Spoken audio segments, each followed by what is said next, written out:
Bem-vindos ao FAPA Podcast, nosso podcast de divulgação científica do agro. Eu sou Vitor Miller Anunciato, pesquisador de mecanização e inovações tecnológicas da FAPA Agrária.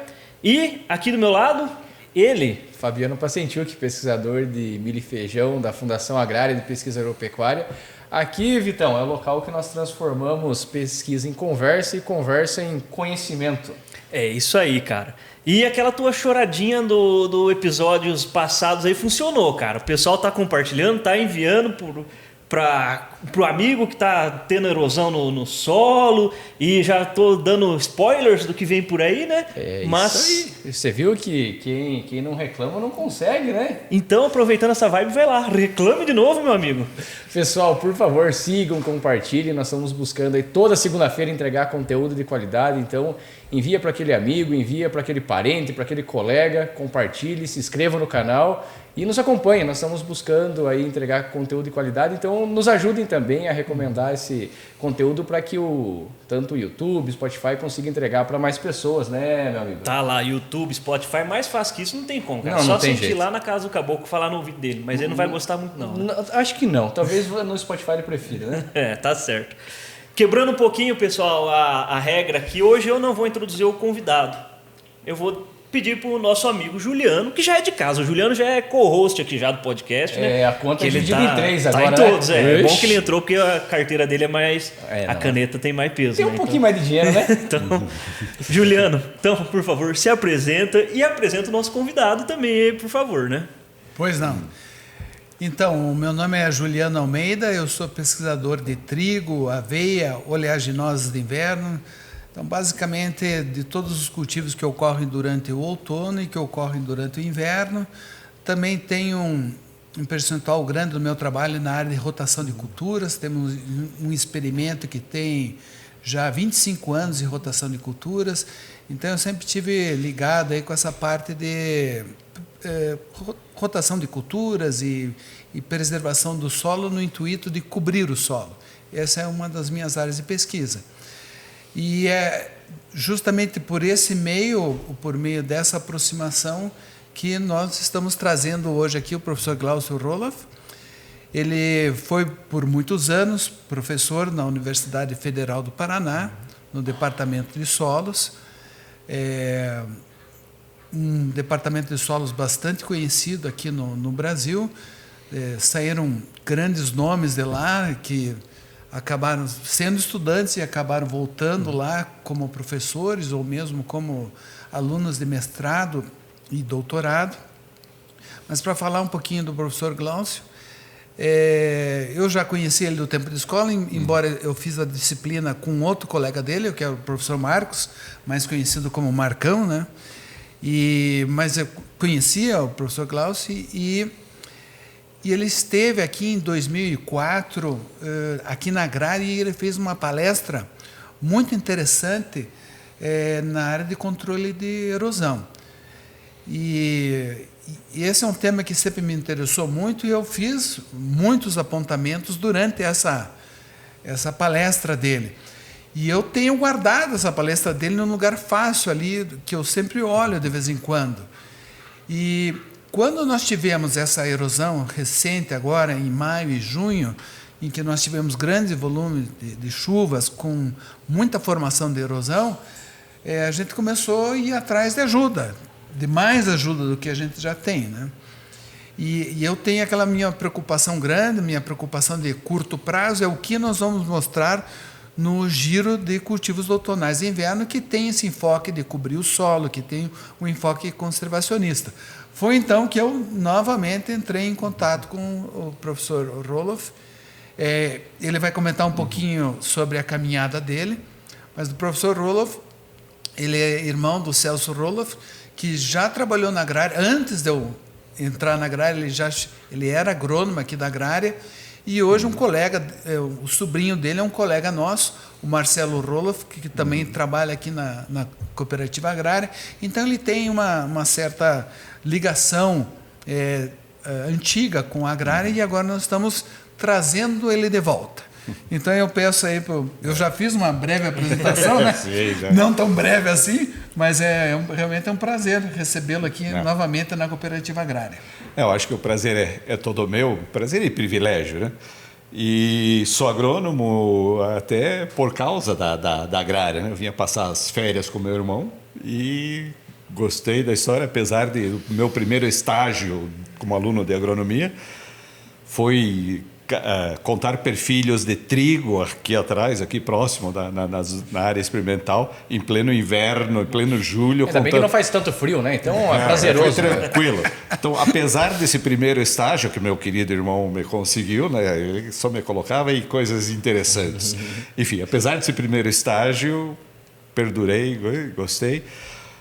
Minha carreira toda foi no tema erosão de solo, inicialmente bastante focado só em erosão, mas com o tempo fui ampliando. A erosão chamou hidrologia de encosta, hidrologia de encosta chamou hidrologia em bacia, hidrologias em bacia chamou mapeamento, depois a gente foi para agricultura de precisão, e hoje a gente faz trabalhos aí em agricultura de precisão, em toda a parte de terraceamento, ou o que eu gosto de dizer, do planejamento hidrológico da propriedade ou da área de captação, etc. Porque o planejamento hidrológico, o ideal é você tentar maximizar o que infiltra de água. Isso é fácil de dizer, que bom, vamos maximizar a infiltração. Isso é bem fácil de dizer, mas a realidade é muito diferente, né? E cada caso é caso. A receita do oeste do Paraná não encaixa aqui, nem a receita de Carambeí, ali, que é um pouco mais próximo, não se encaixa aqui. Aqui, a receita da região de Guarapuava é a receita da região de Guarapuava, ponto. E isso tem que ser desenvolvido com todos os envolvidos no sistema, né? Então, claro, o produtor, em primeiro lugar, que é o mais sofre financeiramente, que mais está sujeito às incertezas climáticas, mas passa pela FAPA, passa pela agrária e passa pelas autoridades, a prefeitura, o Estado, as estradas municipais, federais, estaduais, todas elas estão envolvidas nesse grande contexto. Por isso que a gente está aqui iniciando, ou reiniciando, talvez, uma conversa que a gente espera que seja duradoura e de longo prazo. Professor, eu gostei da tua introdução, né? Objetiva direto ao ponto, mas assim, tem um peso, porque eu não quero falar aqui quanto tempo que o senhor já está, o senhor até pode falar melhor, quanto os cabelos brancos não mentem, né? Quanto tempo já tem trabalhando nesse setor, né, de conservação do solo. E dessa questão de o quão difícil é a gente ter uma informação para aquela região. Então, independente de onde que for, né, se aqui é Guarapuava, se é lá no centro-oeste, se é mais para o sul ou mais para o norte do Brasil, né, é bastante difícil, né, a gente ter a informação assertiva e que funcione. Né? O que a gente faz? O que a gente faz? Os mecanismos são iguais. Em todo mundo, os mecanismos são iguais. Chove, a água, uma parte infiltra, outra parte escorre, vai se concentrando em partes da paisagem, em alguns lugares dá erosão, outros não dá. Então, o mecanismo é igual em todo lugar. O que varia é justamente o peso de cada um desses componentes. E aí entra aquele que é o mais prejudicado, mas talvez o mais diretamente responsável pela resolução, que é o produtor. O produtor, ele sofre, eu brinco, a realidade é que o produtor é um herói. O produtor rural é um herói. Ele não comanda o preço dos insumos que ele compra, ele não comanda o preço de venda do grão, ele não comanda a água, a não ser com alto custo com irrigação. Ele está num ambiente de topografia e solos que é dele, né? Que ele tem as máquinas, ele tem a pressão do plantio, o momento. Não dá, espere o momento ideal para colher, para não compactar. Aqui não, a pressão vai entrar com o solo molhado, ou a carreta graneleira com 6, 7, 8 toneladas em cada roda vai rodar para cima e para baixo, etc. Claro, o dia a dia dele é isso. Pelo menos tem a gratidão da sociedade, né, professor? Se bem que parece fugir um pouquinho do tema principal, mas aí com todas parece que tem todo um movimento aí mundial, e está chegando no Brasil também, de começar a remunerar pelos serviços ambientais fora daquilo que ele porque a agricultura conservacionista, aquela que regenera o solo, que mantém o solo, está bem comprovado que a longo prazo, financeiramente, ela é viável também. Mas a longo prazo, etc. Então, por que o agricultor que está fazendo com que a água infiltre mais no seu solo? Infiltra e filtra, né? Porque ao infiltrar, ela filtra. E daí aquela água que vai para o rio vai ser uma água com melhor qualidade. Por que ele não é remunerado pela sociedade, né? Então, mas está chegando. O Brasil já tem várias iniciativas, fora do Brasil tem outras também. Enfim, vai chegar lá, né? Mas no momento não. Então, no momento é uma equação complicada de resolver pela pressão, a necessidade de plantar rápido, etc, etc. Mas tem outra coisa muito interessante, que nós, como profissionais, como pesquisadores, como técnicos, temos um ferramental muito grande à disposição. As ferramentas estão aí, o conhecimento está aí. Precisa um pouco mais de conhecimento? Sempre precisa, sempre vai precisar, né?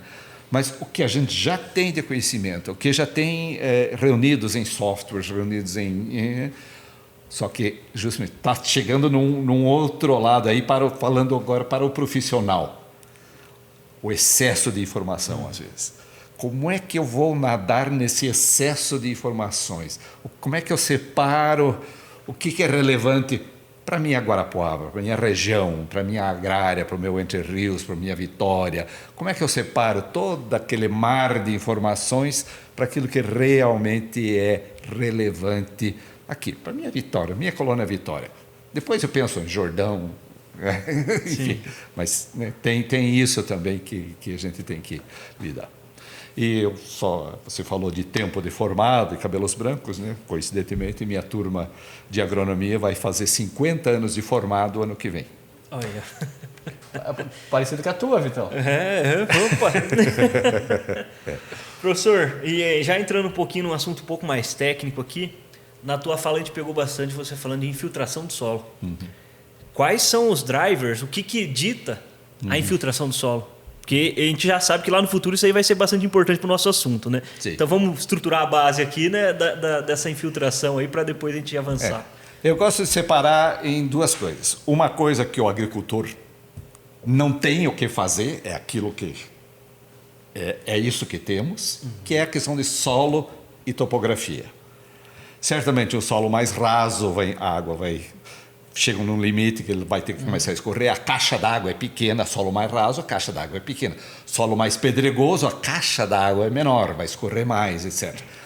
Pontos da paisagem mais baixos, ele recebe água de cima, recebe água que escorre no meio, até acima da pedra, etc. Então tem pontos da paisagem que vai receber mais água. Então a infiltração da chuva vai ser menor naquelas partes mais baixas, enfim. Tem algumas coisas que é intrínseco, você não tem muito o que fazer. Então, mas novamente, precisa ter uma ideia do tamanho da encrenca para aquilo que você tem condição de controlar melhor. O que o produtor tem condição de controlar? Palha na superfície, ou cobertura, vamos dizer, cobertura da superfície, viva ou morta.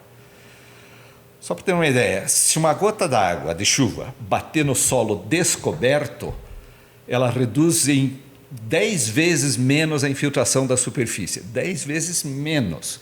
Ela forma uma camadinha compactada ali de milímetros, que é uma crosta. Ela forma durante a chuva e a próxima gota destrói aquela, mas forma a próxima, etc. Enfim, qualquer área descoberta já tem uma redução de infiltração uma infiltração 10 vezes menor do que logo abaixo. Então, cobertura o tempo todo. Planta viva deixa o solo um pouco mais seco, para o bem ou para o mal, né? Às vezes ele deixa seco demais para para a rotação, para a cultura que vem na sequência. Mas, por outro lado, a planta viva sempre vai deixar a caixa d'água mais vazia, digamos assim. Então, no momento que vem aquela chuva, a caixa d'água estando mais vazia, ela vai armazenar mais. Compactação. Compactação é algo que reduz os grandes poros, principalmente. O grande poro é o que transmite a água. Então, da superfície, entra. E se tiver pouco poro de transmissão, sobra água rapidamente na superfície e ela começa a escorrer. Se essa água escorrer na palhada, devagarinho, etc., ela não vai dar danos. Mas, de repente, ela vai concentrando em partes mais baixas da paisagem, de repente, ela começa a transportar palha. Opa! Então, primeira coisa para o produtor, se você vê pontos da paisagem que a palha está sendo transportada, sinal de alerta. Né? Ou seja, está dizendo que a infiltração naquela área de captação, a infiltração já está mais baixa para aquela chuva. Então, palha, a compactação, que não é fácil de gerenciar, mas tem maneiras, etc. As culturas de cobertura, o tamanho do rodado, a pressão dos pneus, a organização... Tráfego de máquinas. Organização do tráfego de máquinas. Aí entra as tecnologias modernas com o plantio organizado, o plantio com as linhas cortando as águas, plantio que se sabe exatamente onde vai passar a plantadeira, onde vai passar a colhedeira. Você pode organizar até onde vai entrar a carreta graneleira, se você quiser. Aí você vai saber onde ocorre a compactação. Aí um eventual controle mecânico da compactação é facilitado. Né? Mas compactação é um assunto que talvez cobertura, palha e compactação são as chaves aí para uma maior infiltração. E por que ela é importante? Vamos pensar numa chuva de 80 milímetros. Não é uma chuva... pode ocorrer. 80 milímetros no dia. O nosso padrão hoje é 100 milímetros. 100 milímetros. Se você conseguir que infiltre 70, sobra só 30 para escorrer. Esse 30 vai causar muito menos dano que se for ao contrário. Infiltrar 30 e escorrer 70. Então, a infiltração é muito importante nisso aí. Eu vou ter direito a fazer pergunta também? Ou só... Com certeza. Inclusive, é a tua pergunta agora. Ah, é? Opa! Que bom. Então, professor, eu já tive a felicidade e o privilégio de chegar aqui nos anos 80, né? Na época que eu estava na faculdade, peguei a sua disciplina com outro professor, mas era a época da Emater Carpa, onde o governo do estado estava dando incentivos para que todos os produtores fizessem diferentes maneiras para conservar o solo com a tecnologia que existia lá naquela época. Né? E eu me lembro muito bem, nas aulas que a gente ia aprender a fazer curva de nível, base larga, base estreita, e canais vegetados também. Aí o tempo foi passando rapidamente, e não é uma pergunta-palestra, eu já vou terminar. Tem aqueles pesquisadores que fazem pergunta-palestra, né? A minha não vai ser uma pergunta-palestra, mas aí eu cheguei aqui na agrária, estava terminando a consolidação do plantio direto. O plantio direto evoluiu em toda a área, antes era só no verão, depois começou o verão, inverno, os anos foram passando, e de 10 a 15 anos para cá começou muito a tirar terraços. As pessoas, os agricultores começaram a tirar terraço. Aqueles terraços dos anos 80 foram todos retirados e foram substituídos por outras tecnologias. Agora, aí que vem a minha pergunta. Aquelas técnicas, vamos pensar só em plantio direto, aquela técnica de contenção de enxurrada que era válida nos anos 80, por que elas não são mais válidas hoje? Por que não está mais segurando? Essa é a minha pergunta. Essa é a famosa pergunta do momento, e que não é fácil de responder. Acho que tem que colocar as coisas no contexto. Quando você não tinha outras tecnologias, o terraço era quase que a única tecnologia disponível e que funciona até hoje, na região que tem topografia para isso, ou seja, uma topografia mais regular. E o exemplo de Guarapuava é o oposto, a topografia irregular. Então, aqueles terraços de antigamente, com aqueles tamanhos, etc., realmente não... Com o tamanho das máquinas hoje, com a pressão por eficiência, rapidez de plantio, rapidez de colheita, etc., os terraços de muito antigamente absolutamente são incompatíveis com a necessidade atual. Primeiro ponto. Segundo ponto, a mudança climática é real, existe, está acontecendo. Ela não vai acontecer de um dia para o outro, ela já está acontecendo, mas é gradativa. Ela vai paulatinamente. Há 20, 30 anos atrás, os pesquisadores já estavam anunciando, olha, o futuro vai ser de maior instabilidade climática. O que é? Quando chover, vai chover concentrado, bastante, etc. Quando fizer seca, vai fazer seca por bastante tempo. Tá, né? A instabilidade, a variabilidade climática vai ser maior. E nós já estamos vendo isso, que tem exemplos, não precisa pegar só o tornado recente, mas aquele exemplo ali no Rio Grande do Sul do ano passado, retrasado, já me perdi, ano passado, né?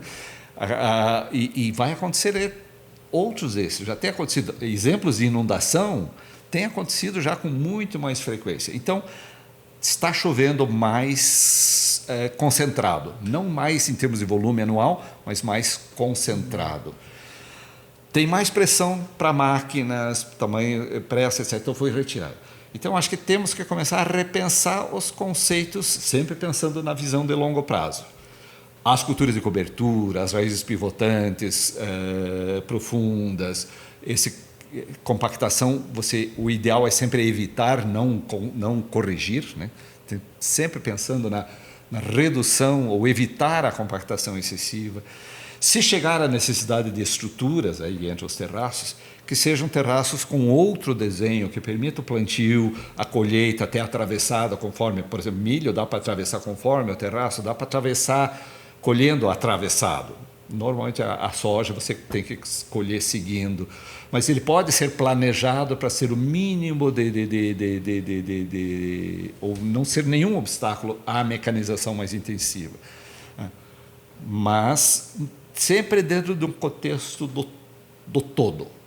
Não adianta eu ter um belo sistema de terraços se eu tiver solo compactado, se tiver sem cobertura. A região de Guarapava tem um fatorzinho complicador que se chama batata, que é uma excelente cultura, até parte da economia local, tem que... Não vou dizer, pare de plantar batata, mas a batata complica. Mas tem maneiras de fazer um plantio de batata sem terraço que não dê erosão. Claro, isso aí eu teria que fazer desenhos, aqui não tem como fazer desenho, mas existem tecnologias, ou técnicas, desculpe, não tecnologias, técnicas de plantio de batata que reduzem bastante o risco de erosão. Claro, existe um pouco de perda de área, etc., não é? Mas dá para você conciliar a batata com essa topografia sem terraço. Né? Então, o que eu estou tentando dizer é que nós temos que repensar as tecnologias para a época de maior intensidade de precipitação e sempre lembrando também que a questão da infiltração. Se a água infiltra, ela está enchendo a caixa de água do solo. Se vier uma seca lá para o famoso veranico, você vai ter maior resistência, ou vai conseguir superar esse veranico com menos perdas se a tua infiltração anterior foi ideal também. Então, é nesse contexto que... E aí que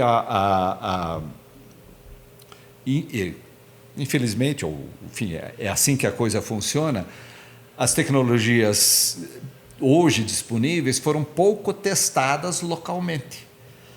Então, é preciso alguns pilotos, é preciso bastante conversas. Um exemplo dessa conversa hoje, para mim, foi uma reunião muito produtiva que tivemos na FAPA hoje, com várias cabeças pensantes, o famoso toró de ideias, né? Toró, às vezes, é bom, né? Nesse sentido. Aí o toró de ideias, isso funciona, isso não funciona, vamos por aqui, etc. Mas isso que a gente tem que pensar. Tem um papel muito importante, o essencial do produtor, mas tem o papel do engenheiro agrônomo, tem o papel do tomador de decisão, né? Então, a FAPA tem papel, a agrária tem papel, a municipalidade tem papel, o município tem um papel importante, porque estrada é outro grande fator, né? Hoje, grandes problemas de erosão atravessando as propriedades, às vezes não tem nada a ver com o produtor, vem da estrada. E quem que paga outra pergunta, quem que paga essa recuperação ou, no mínimo, estabilização desse canal que vem da água de asfalto, do asfalto? Né? É sempre o produtor. Né? É sempre o produtor. Mas deveria estar certo ele pagar isso? É outra pergunta interessante, porque não é ele o causador. Não foi o causador. Né? Não é ele o causador.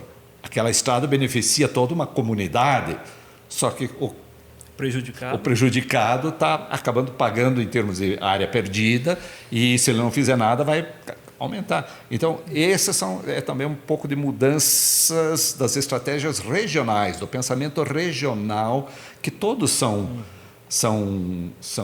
partícipes ou participam do problema e da solução. Sim. Né? Não é só... infelizmente, é tudo em cima do produtor. Ele que paga, ele que paga, ele que contrate, ele que não sei o quê, ele que não sei o quê. Fica pesado, né? Fica muito pesado. Professor, eu já deixo o Fabiano perguntar aqui, que ele quer perguntar para você como que planta feijão é isso aí. em estria e tal, né? Mas já ele pergunta. Eu só queria... Em junho também, em junho. Não morrer de geada, é uma pergunta importante. Mas eu queria somar um pouco na pergunta do Juliano, que aí o Juliano falou, poxa, a gente segura a água dentro da área, né, da nossa área, do nosso talhão, ou a gente tenta desviar, ou o que for, né? E a gente sabe que tem benefícios e malefícios de cada decisão dessa e não existe a resposta certa para tudo, né? Cada caso é um caso e tem que ser estudado. Mas vamos supor assim, eu queria entender mais a tua visão do regime hídrico daquela situação, do qual eu jogar água para fora, eu estou perdendo água ou não? A conservação que eu estou fazendo ali é melhor do que eu tentar segurar a água e vai estourar a terraça e vai virar aquele tendel que a gente já conhece, né? Mas eu queria a tua ideia, a tua visão da água mesmo. Eu colocando ela para fora, eu estou perdendo ou não? Aquele solo já estava saturado e aquela água que correu já ia correr mesmo? Esse é um ponto, desculpe, antes do professor responder, esse é um ponto que eu sempre provoco o Vitor, né? Porque na minha cabeça de agrônomo conservacionista seria conservar aquela água dentro da propriedade, porque aquela água, cedo ou tarde, ela vai me fazer falta, como o professor comentou, num eventual veranico. Mas agora, eu tenho perguntado para ele, mas como é que fica essa questão dos grandes volumes de enxurrada? Eu vou conseguir segurar isso dentro do meu talhão, do meu terreno, que mais tarde vai beneficiar essas plantas dentro da rotação? Agora você entendeu a estratégia, né? Peguei o meu pepino e joguei para você. Não, e realmente porque a primeira coisa que a gente tem que fazer é traçar os objetivos. Qual é o meu objetivo? E normalmente esses trabalhos de conservação, a gente pensa em qualquer chuva que acontece uma vez em 10 anos, meu sistema tem que aguentar uma vez em 10 anos. Ou seja, a probabilidade de ocorrência de 10% no ano. Eventos extremos. Até aí. Agora, aquela chuva que acontece uma vez em 20, uma vez em 100, esqueça. Essa vai te dar prejuízo. Mas, se você tiver uma série pelo menos esse prejuízo vai ser minimizado. Bom, daí a outra pergunta. Eu devo reter essa água ou devo transportar ela para fora do talhão? Para fora, vai depender. Se eu tiver um solo profundo, que eu consiga ter boa infiltração, que eu tenha a caixa de água grande, solo profundo, a caixa d'água é maior. Aí, poxa, maximiza a infiltração. Agora, se for um solo raso, aí eu não tenho, minha caixa d'água é pequena. Tá. Então eu tenho que tirar esse, infelizmente, e água é perdida, mas é porque não consigo conciliar tudo. Se o solo for raso, eu vou ter que tirar ela para fora. Não tem jeito. Se for água de estrada, água que já chega num ponto concentrado, não tem jeito. Essa daí eu vou ter que... Ela está concentrada. Como é que eu vou... Porque a água armazenada também é energia, né? Sim.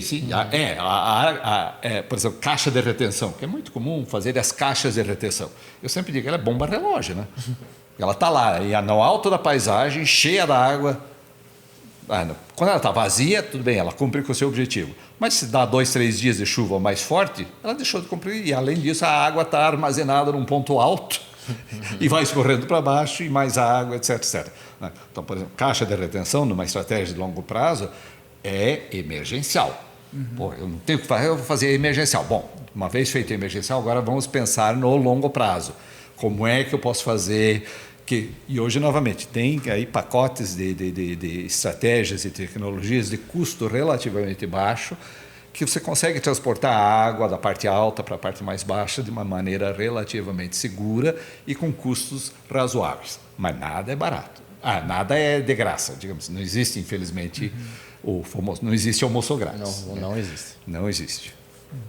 Professor, logo no começo o senhor comentou conosco a solução que tem lá em Cascavel é diferente de Carambeí, é diferente de Guarapuava. E é muito bom isso até para que quem está nos ouvindo não ache, puxa, não existe uma receitinha feita. Entretanto, eu imagino que tem algumas coisas que são comuns em vários desses locais. De repente até a própria cobertura de solo, embora as espécies possam mudar. Sim. Quais os pontos em comum que o senhor traria dessas diferentes regiões? Fala, olha, independente de onde você estiver, isso aqui é mandatório, isso aqui não se abre mão para a técnica de conservação. Então, voltando à nossa conversa, bem no comecinho da nossa conversa, os mecanismos são iguais em todo mundo. É a chuva, é a topografia, é o solo, etc. O que varia são o quanto que cada um pesa no processo. Então, vamos pensar o caso de Cascavel. Até as declividades não são muito diferentes daqui. O que varia lá é o comprimento da rampa. Rampas muito mais compridas. Então, tem pontos lá na região de Cascavel que 60 e poucos hectares passam numa via de drenagem. Então, se você não colocar estruturas que vão mantendo essa água para cima... É muito difícil você, apenas com o controle de infiltração, você conseguir que aqueles pontos não se transformem em vossorocas.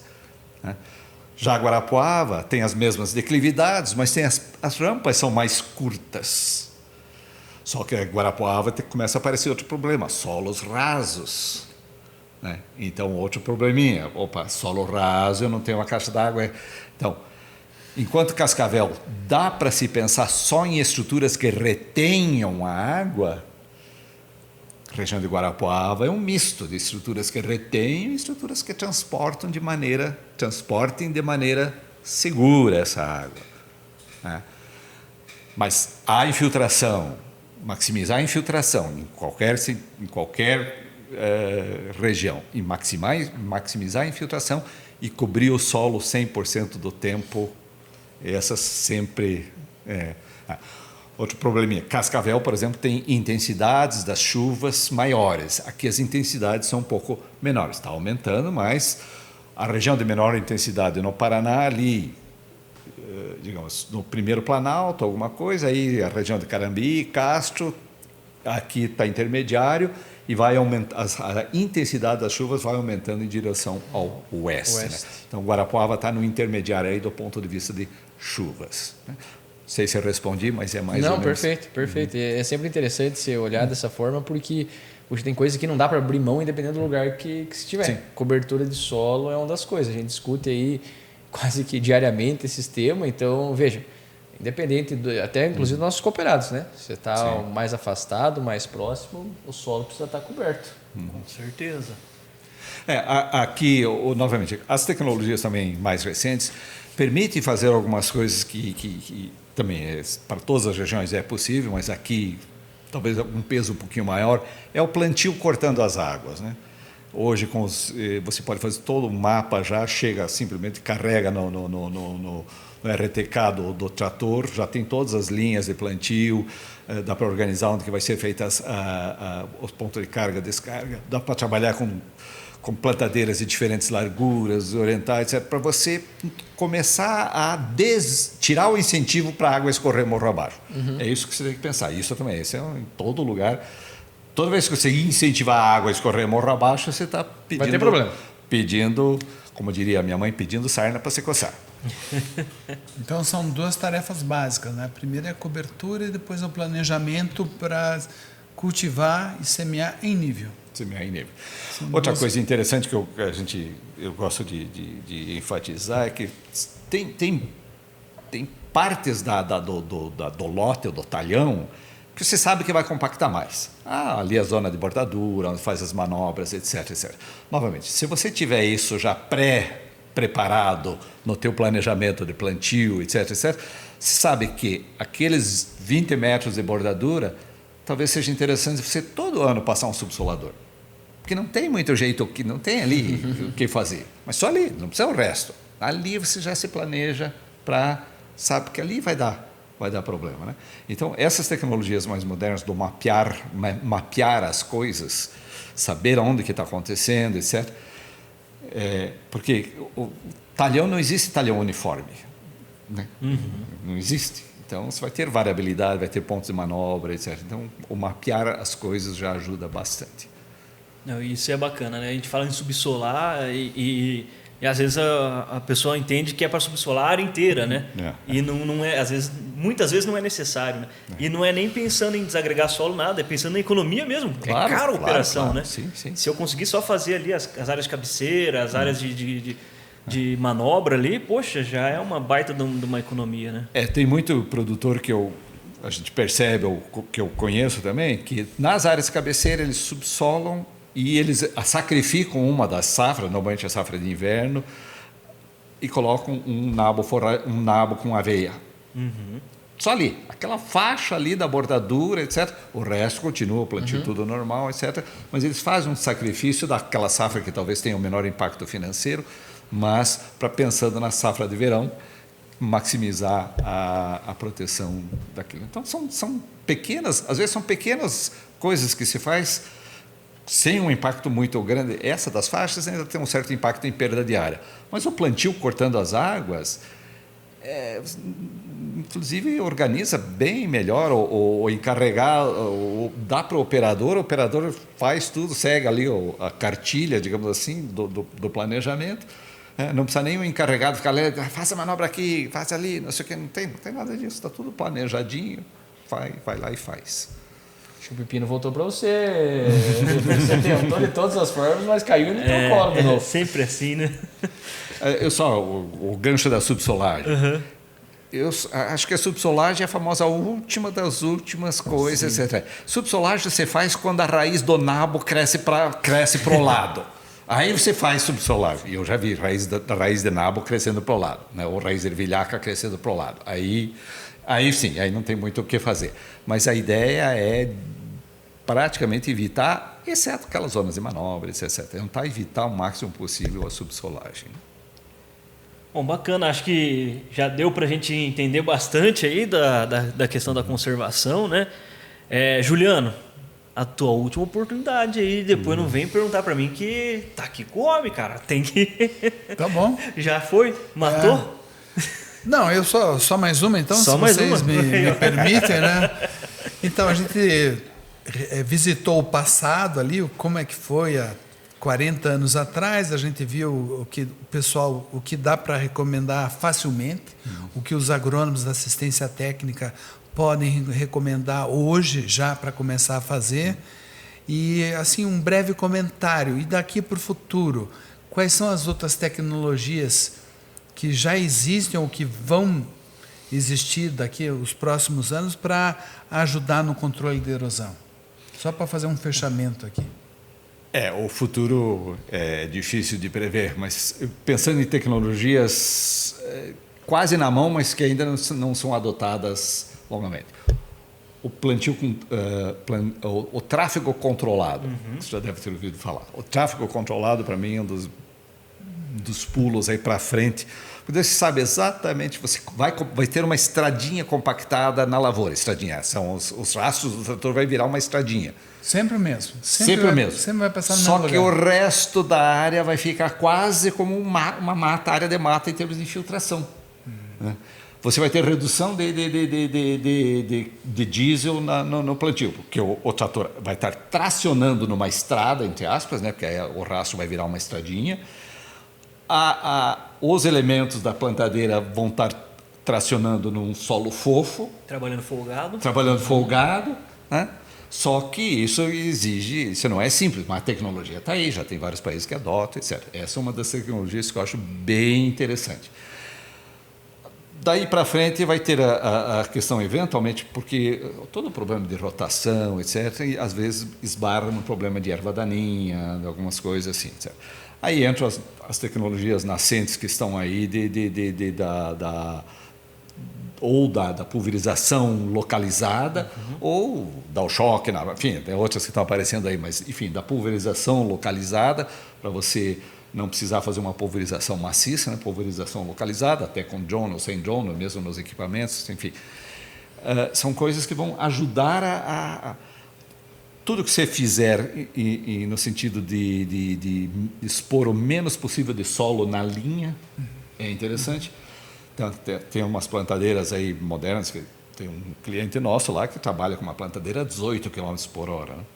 E eu achei, puxa, vai jogar terra, mas não, ela até que deixa pouca terra. Eu deixo um pouquinho mais do que eu gostaria, mas enfim. Então, essas tecnologias de plantio que vai aumentar a velocidade, mas manter a cobertura, são possivelmente interessantes. Mas, saindo disso, se você só aplicar o que a gente já sabe, não precisa pensar muito em tecnologias lá para frente, coisa assim. Né? Tem algumas coisas que podem vir. Né? Mas, e também aos agrônomos, aos consultores de campo, claro, vocês sempre vão pensar na produção, na lucratividade, e isso é o papel de vocês. Continuem fazendo isso, por favor. Né? Claro, esse é o papel. Mas sempre pensem na proteção junto. E aí na hidrologia, na questão da hidrologia, de onde que vem a água, para onde que vai, como fazer, etc. Está bem provado que o trabalho para aumentar a infiltração de água no solo, para ter menos compactação, etc., etc., gera a longo prazo lucratividade. Gera renda, né, professor? Gera renda. Você, às vezes, produz um pouco mais com o mesmo custo ou produz a mesma coisa com custo menor. Né? Aí, desde a eficiência da adubação, aí vai. Tem um monte de eficiências que vêm com esse trabalho. Então, é por aí. Acho que talvez o futuro seja mais do mesmo, mas mais bem feito. É mais do mesmo, bem feito. Entendi. Muito boa. Se pegar aquela regra de Pareto, né, dos 80-20 ali, se a gente for ver, professor, colocou muito em sistematização de área e definição de linhas, de plantio, né? E se a gente for pensar friamente sobre isso, basicamente isso já está no campo. Todo produtor já tem GPS, já tem piloto automático, já paga sinal. Ou seja, só falta usar. Óbvio que existem os desafios, não é tão simples, mas a tecnologia já está paga, o produtor já pagou e já está lá. Só falta ele agora aprender a usar isso, ou a assistência técnica também, colocar isso de uma maneira mais simples para ele utilizar também, porque realmente é complicado, precisa de um estudo prévio, precisa de levantamento de drone, precisa de mapas e etc. e tal, que não é tão simples assim. Então, precisamos trabalhar. Mas está fácil. Essa é a boa notícia, né? Exato. Não é um equipamento de 2 milhões que eu preciso comprar mais novo. Eu já tenho o equipamento, né? Com custos bastante razoáveis. Que uma vez que você fez o mapa de plantio, ou depois o mapa de pulverização, e a gente já fez até mapa de subsolagem, né? Cortando as águas, está feito. Você não precisa fazer de novo. Está feito. Né? Então, até se você pensar em diluição desse custo, é um custo que se dilui, se espalha rapidamente. É fácil, dilui rapidamente, se paga, né? Então, com certeza. E aí, amigão, feito então? Mais um episódio pago, né? Tá aí então, né? Professor Juliano, fique à vontade para as considerações finais. A gente já chegou ao fim, né, de mais um episódio, então só aquele abraço, como diz, né? Juliano, você que assistiu, fala você. Agradecer novamente essa oportunidade, né, que os rapazes aí estão dando para nós. Esse tema ele está se tornando cada vez mais importante aqui dentro da cooperativa agrária, porque nós estamos falando em conservação de solo e estamos falando em sustentabilidade. E cada centímetro de solo que a gente perde na região é uma perda de patrimônio que nunca mais nós vamos conseguir recuperar. Então, às vezes é um assunto desagradável de tratar com os cooperados, com os colegas agrônomos, mas é um assunto que a gente vai ter que tratar de frente. Sim. E eu gostaria de solicitar aí o seu apoio, a sua ajuda, para que a gente traga esse tema novamente aqui para dentro da cooperativa. Muito obrigado, professor. Como eu disse, o prazer e privilégio é todo meu, mas trabalho bastante com agricultura de precisão e é muito interessante que a gente trabalha com zonas de manejo, NDVI, ou os mapas de produtividade, e de repente tem umas faixas de baixa produtividade, mas é batata. Vai falar com o produtor, mas e essa faixa aqui? Teve erosão no passado? Uns 10 anos, 5 anos atrás estourava bastante aqui, etc, etc. Ou seja, uma vez que acontece eventos de erosão, infelizmente ele vai ficar presente, não tão explicitamente, mas ele vai estar lá com redução de produtividade a longo prazo. E aqui, até motivado por essa visita aqui, eu abri uns mapas mais recentes da região e fiquei assim um pouco impressionado negativamente ou assustado. Fazia tempo que eu não via tanta erosão visível. E se aparece na imagem, então muita erosão visível que está afetando a produtividade. Se a gente até uma provocação a FAPA, né? Eventualmente pega aí uma área e começa a determinar as áreas afetadas e quanto % que dá de área de baixa produtividade ou até sem produtividade em função da erosão. Só para ter uma ideia do tamanho monetário da encrenca, né? Monetizar a encrenca também. É preciso monetizar a encrenca. Vamos monetizar as coisas boas. Enfim, prazer conversar com vocês. Espero visitá-los outras vezes. Eu tenho, né, como eu disse, eu tenho um carinho muito grande por Guarapuava, pela agrária. Então, e é um prazer estar de volta. Nós que agradecemos, professor. Falar em agradecimento, para quem que vai teu agradecimento hoje aí, amigão? Ô, Vitor, antes de mandar um abraço, eu preciso fazer aqui uma confidência, que esse episódio foi um grande presente para mim. Olha, e já explico. O professor Celso Roloff, ele foi meu professor no colégio agrícola. Opa! E sempre a gente se questionava, porque ele sempre falava que ele tinha um irmão que era professor universitário e tal, a gente ficava, puxa, se o professor Celso ele é tão bom assim, imagina o irmão dele, deve ser muito fera. Então, realmente, foi um presente para mim esse episódio. E quando, enfim, né, o senhor falou o sobrenome, fiquei pensando e voltando lá. Não foi os 40 e tantos anos, um pouco menos, mas é um professor que a gente lembra com muito carinho. Tenho certeza que outros tantos ex-alunos dele também estão ouvindo e hão de concordar comigo que ele foi uma grande pessoa, né? Então, uma pena que nós não podemos abraçá-lo fisicamente nesse momento, mas eu gostaria nesse episódio de deixar um reconhecimento para ele que realmente influenciou gerações aqui na região, sendo, sobretudo, antes de ser um bom profissional, uma pessoa memorável. Então, palmas para o meu amigo aí que falou muito bonito. Falou. Grande homenagem. Me emocionou, vou levar eu estou com a família dele, vou me encontrar com a viúva dele agora, eles vão ficar muito felizes em ouvir isso aí. Com certeza, foi realmente uma pessoa que marcou gerações, né? Sempre muito atencioso, muito carinhoso. Então, de novo, né, todos que estão ouvindo, que foram eles alunos dele ou tiveram o privilégio de conviver de alguma forma, tenho certeza que concordarão conosco aí. Boa. É isso aí, então. Tá pago? Tá pago. Feito. Pessoal, obrigado por nos acompanhar em mais um episódio. Mais uma vez, reforçando aqui, por favor, sigam, compartilhem, se inscrevam no canal. Para nós é sempre muito importante contar com o apoio de vocês para continuar produzindo esses conteúdos de qualidade. É isso aí. Lembra de dar o joinha no YouTube, 5 estrelinhas no Spotify, comenta aí, compartilha que vai ajudar bastante, né? Boa, até a próxima. Um abraço.